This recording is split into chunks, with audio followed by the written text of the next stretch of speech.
Halo anak-anak, hari ini kita akan mengikuti kegiatan Chapel Siswa Jumat 14 Januari 2022.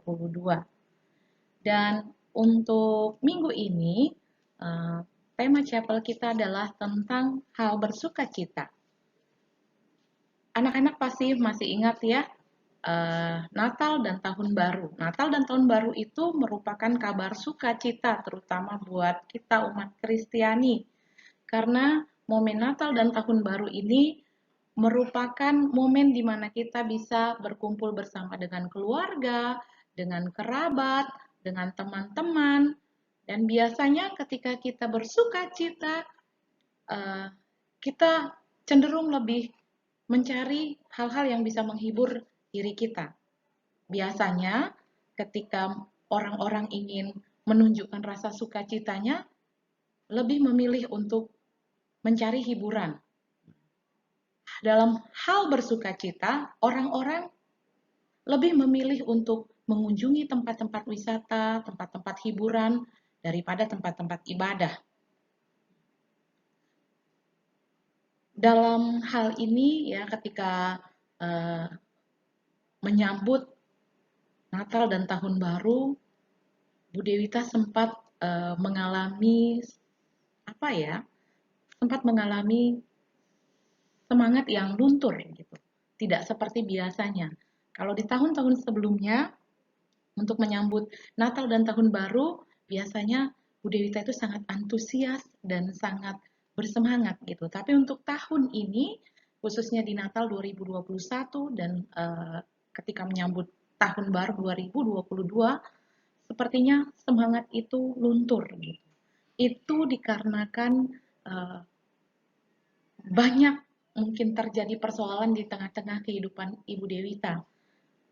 Pasca ditinggalkan orang-orang tercinta, ya, ditinggal oleh abang kandung sendiri karena COVID-19 dan juga ditinggal oleh suami tercinta, ya, dan itu merupakan sesuatu yang sangat membuat ibu terpukul sehingga di dalam menyambut Natal dan Tahun Baru ini sepertinya semangat itu luntur gitu. Tetapi setelah Ibu Dewita pikirkan, ketika Ibu Dewita selalu berlarut-larut dalam kesedihan, itu hanya membuat orang-orang di sekitar Ibu itu ikut bersedih, terutama untuk anak-anak Ibu. Dan untuk membuat Ibu supaya tidak berlarut-larut dengan kesedihan itu, Ibu selalu ingat apa yang difirmankan Tuhan tentang bersukacitalah dalam segala hal. Baik itu hal baik, baik itu hal yang buruk, kita tetap bersukacita. Nah, jadi itulah yang membuat ibu tetap bertahan dan ibu tidak ingin orang-orang di sekitar ibu, terutama anak-anak ibu juga bersedih. Ibu ingin supaya mereka tetap bersuka cita di dalam segala hal. Gitu. Nah, itu yang Ibu Dewita rasakan ketika di Natal dan Tahun Baru tahun ini gitu ya. Nah, kali ini tema untuk chapel kita adalah tentang sukacita.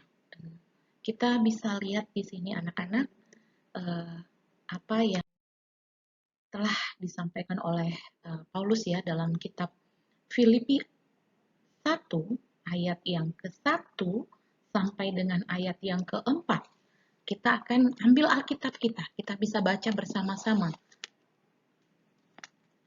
Filipi 1 ayat yang ke-1 sampai dengan ayat yang ke-4.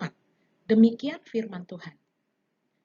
Dari Paulus dan Timotius, hamba-hamba Kristus Yesus kepada semua orang kudus dalam Kristus Yesus di Filipi, dengan para penilik jemaat dan diaken. Kasih karunia dan damai sejahtera dari Allah, Bapa kita, dan dari Tuhan Yesus Kristus menyertai kamu. Aku mengucap syukur kepada Allahku setiap kali aku mengingat kamu, dan setiap kali aku berdoa untuk kamu semua. Aku selalu berdoa dengan sukacita. Ayat firman Tuhan pada saat chapel hari ini mengingatkan kita untuk tetap bersukacita karena tema dari keseluruhan surat Filipi ini adalah tentang sukacita, ya. Dan seperti dalam kitab Filipi 3 dijelaskan bahwa bersukacitalah dalam Tuhan. Nah, apa sih sebenarnya yang ingin, nah, di sini ya, apa sih sebenarnya yang ingin dibangun oleh Paulus di dalam perintah untuk bersukacita, ya? Nah, di sini Paulus menjelaskan tentang eh, beberapa hal ya untuk eh, tetap bersukacita. Yang pertama itu adalah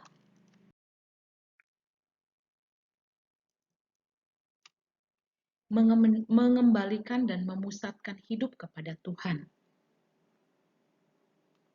Diceritakan di dalam Alkitab bahwa ketika Paulus mengabarkan Injil di Filipi, ada seorang ibu yang mempunyai roh tenung, yang dengan tenungnya dia bisa menghasilkan banyak uang untuk tuannya. Dia terus mengikuti Paulus dan selalu mempromosikan Paulus kemanapun Paulus pergi. Sampai pada akhirnya Paulus sangat marah dan hilang kesabaran sehingga mengusir roh tenung yang ada di dalam dirinya. Sehingga roh tenung yang ada di dalam dirinya itu hilang dan dia tidak bisa menghasilkan uang untuk tuannya lagi. Dan hal ini membuat tuannya itu menjadi marah kepada Paulus dan meminta pemerintah untuk memenjarakan Paulus. Sampai pada saat itu akhirnya Paulus dipenjarakan. Dan Paulus dimasukkan ke dalam penjara, yaitu di ruang yang paling tengah dan dijaga ketat. Dan tidak hanya itu saja, kakinya dirantai dan digembok. Suatu keunikan yang dikerjakan oleh Paulus.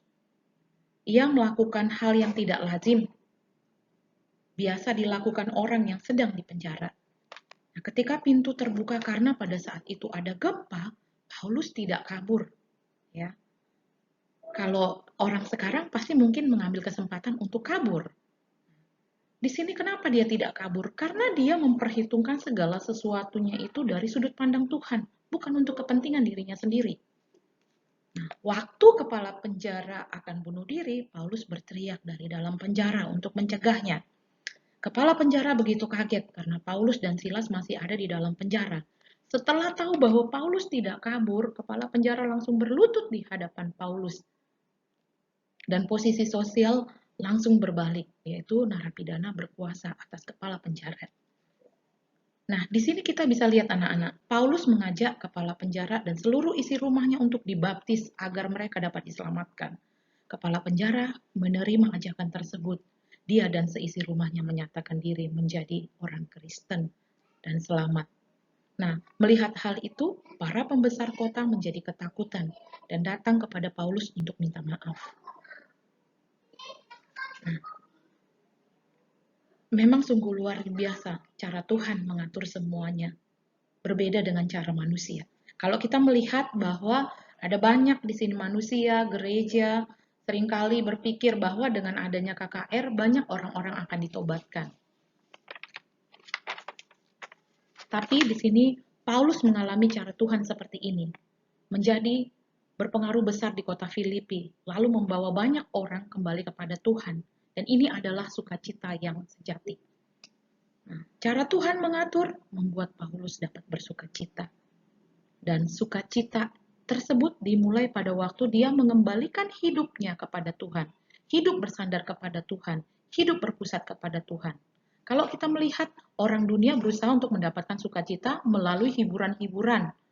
Tetapi justru sumber sukacita yang sejati yang harusnya mereka miliki justru mereka lepaskan. Nah, jemaat di Filipi ketika membaca surat dari Paulus ini mulai dapat mengerti akan anugerah Tuhan yang sudah menarik mereka keluar dari lingkungan yang berdosa. Dan hal agar mereka boleh bersukacita. Ya, anak-anakku, Paulus selalu mengatakan bersukacitalah di dalam Tuhan.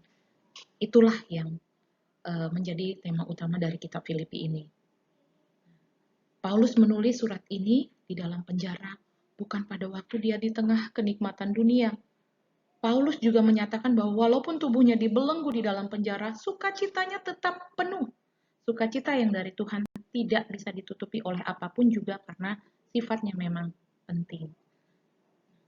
Kemudian anak-anak, yang kedua adalah dikatakan ya, memposisikan diri secara tepat. Ya. Jadi apa yang sebenarnya ingin dibangun oleh Paulus di dalam perintah untuk bersukacita yang kedua adalah memposisikan diri secara tepat. Bagaimana kita memposisikan diri kita? Ketika kita berpusat kepada Tuhan, kita bisa memposisikan diri kita secara tepat. Hiduplah seperti yang Tuhan tetapkan. Yang Tuhan mau, maka itulah yang terbaik.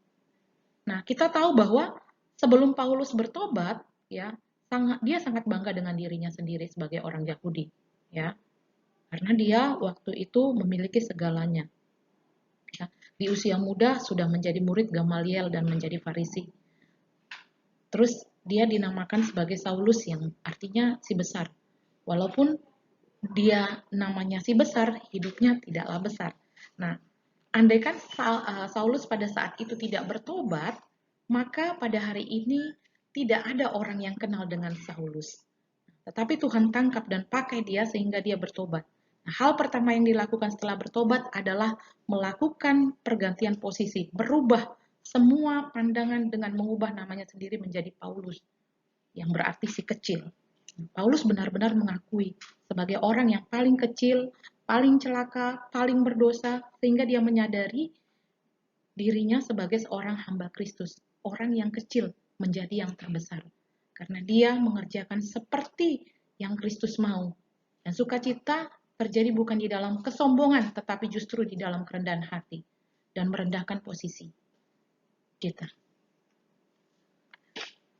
Kemudian anak-anak yang ketiga di sini adalah mengkaitkan segala sesuatu dengan Tuhan. Ada Tuhan yang selalu menopang di setiap napas kehidupan kita.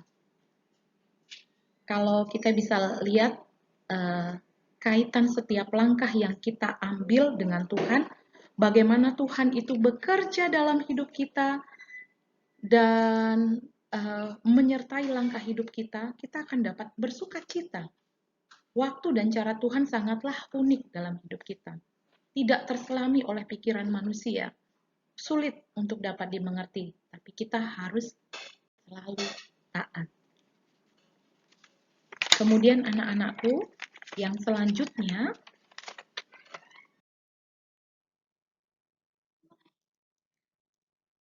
yang terakhir anak-anak, adalah menjadi berkat bagi orang lain. Seluruh dunia tahu bahwa akan lebih baik memberi daripada menerima. Berbuat baik akan mendatangkan sukacita. Tetapi sayang, hal ini diputarbalikkan menjadi supaya saya bersukacita, maka saya berbuat baik kepada semua orang. Nah, hal ini justru tidak mendatangkan sukacita karena balasan yang diterima tidak sesuai dengan yang diinginkan. Anak-anak kita bisa belajar nih, seperti apa yang diajarkan oleh Paulus. Kita belajar dari Paulus yang selalu berdoa dengan sukacita untuk jemaat di Filipi. Sukacita itu bukan hanya satu saat, tetapi akan menjadi kaitan satu dengan yang lainnya yang tidak akan habis-habisnya. Maka dari itu anak-anak, di tahun 2022 ini akan banyak orang yang ingin sekali mendapatkan penghiburan, ya, yang membutuhkan penghiburan. Marilah kita sebagai anak-anak Tuhan bisa menjadi saluran berkat buat mereka. Dengan cara apa? Kita menghibur, menguatkan mereka, memberikan motivasi, membangkitkan semangat. Karena kita tahu Tuhan telah memberikan anugerah dan sukacita itu bagi kita. Maka jadilah berkat dimanapun kita berada. Be a peacemaker. Anak-anak, itu yang bisa Ibu sampaikan. Dan kita akan melihat kembali di sini anak-anak ya. Ada pertanyaan refleksi di sini. yang bisa nanti kita diskusikan bersama-sama dengan grup KTB kita. Oke, ya, anak-anak, di sini ada 2 pertanyaan saja dari refleksi firman Tuhan yang sudah kita dengarkan pada saat hari ini. Yang pertama itu adalah, mengapa Paulus tetap bersukacita sekalipun harus mengalami penderitaan di dalam penjara? Yang kedua, bagaimana kamu dapat menunjukkan syukurmu dalam segala keadaan? Selamat bertumbuh dalam KTB-nya masing-masing anak-anak. Terima kasih. Kita akan berdoa dulu untuk menutup kegiatan chapel kita. Mari kita bersatu dalam doa. Tuhan Yesus yang baik, kami sungguh bersyukur dan berterima kasih kepadamu, di mana pada saat hari ini, di hari Jumat ini kami boleh bersama-sama melakukan kegiatan chapel kami, dan biarlah Tuhan apa yang kami pelajari dalam chapel ini Bapak, boleh kami sharingkan nanti di KTB kami masing-masing, dan biarlah kami boleh bertumbuh bersama dengan KTB kami masing-masing, dan biarlah firman-Mu ini Tuhan benar-benar boleh menjadi kekuatan buat kami, boleh menjadi rema dalam setiap kehidupan kami. Terima kasih untuk hari ini Tuhan, kami mau serahkan kehidupan kami sepenuhnya dan selanjutnya ke dalam tangan-Mu. Di dalam nama Tuhan kami Yesus Kristus, kami sudah berdoa dan mengucap syukur. Haleluya. Amin.